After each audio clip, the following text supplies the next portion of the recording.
ॐ सहना भवतु सहनौ भुनक्तु सह वीर्यं करवावहै तेजस्विनावधीतमस्तु मा विद्विषावहै।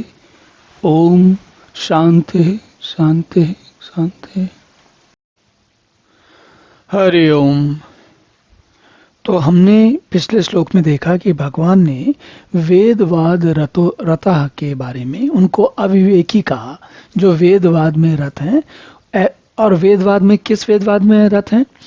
भौतिक सुख साधनों या राज्य या धन, इस प्रकार की कामनाओं को लेकर जो वेद में लिखी हुई ऋचाएं या जो भी साधनाएं हैं उनको इसलिए करते हैं कि उन्हें भौतिक सुख साधन मिले।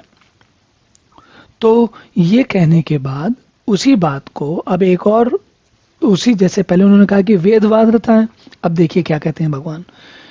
तो भगवान कहते हैं कामात्मानः स्वर्गपरा जन्म कर्म फल प्रदाम क्रिया विशेष बहुलाम भोगेश्वर गतिम प्रति।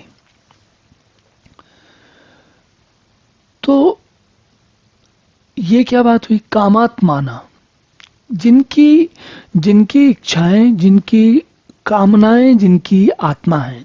कामात्माना मतलब जिनकी इच्छाएं, जिनकी आत्मा है। इसका एक, इस बात को अगर थोड़ा सा सरल शब्दों में समझे तो इच्छाएं क्या होती हैं?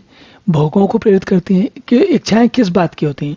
भोग किस प्रकार के होते हैं? भोग ये होते हैं कि मुझे विशेष प्रकार की खाने के लिए सामग्री मिले, या मुझे विशेष सुंदर सुंदर दृश्य देखने को मिले, या मुझे विशेष सेवाएं मिले, मेरे जो मेरे सेवक इत्यादि हों वो बहुत अच्छे हों, तो और मैं दुनिया जहान में जगह जगह घूमूं या बहुत पैसा कमाऊं।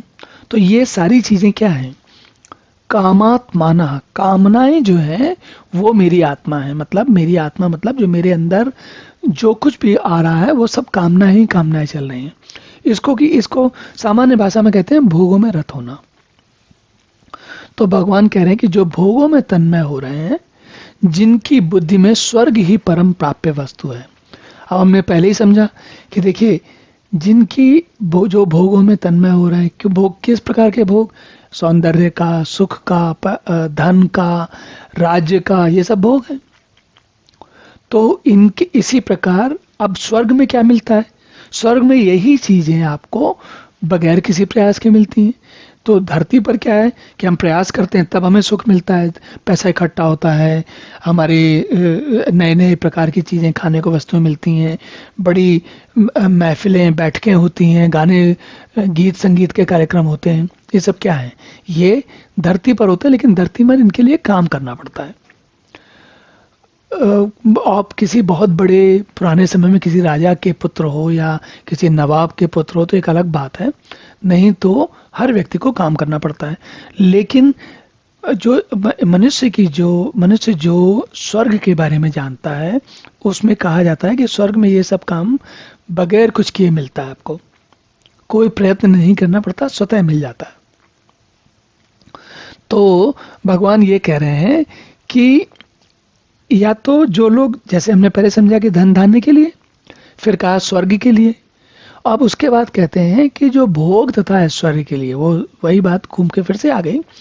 भोग तथा ऐश्वर्य की प्राप्ति के लिए ऐसी क्रियाएं करते हैं, जैसे सोचिए एक तरीके से होता है, जैसे कई बार लोग जो सेठ होते हैं, कोई बहुत धनी लोग होते हैं, वो किसी मंदिर में दान दे देते हैं या बड़ा यज्ञ करवाते हैं।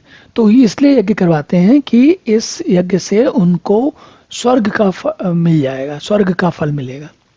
तो जन्म कर्म का अब स्वर्ग कब मिलेगा? स्वर्ग का मतलब है आपको अगला जन्म चाहिए, या जन्म से पहले स्वर्ग में थोड़ा समय चाहिए, और या स्वर्ग में अनंत काल के लिए समय चाहिए। तो कुल मिला के क्या है? कर्मों का फल है। किन कर्मों का फल है? एक विशेष ध्येय के लिए किए गए कर्म, जिसमें कि भोग, ऐश्वर्य, धन धान, सुख इत्यादि की कामना करके उनको पाने की चेष्टा की जाती है, पाने का प्रयास किया जाता है। तो अब अगला श्लोक देखते हैं कि भगवान क्या कहते हैं इस बारे में। ओम पूर्णमदः पूर्णमिदं पूर्णात् पूर्णमुदच्यते पूर्णस्य पूर्णमादाय पूर्णमेवावशिष्यते। ओम शांति शांति शांति।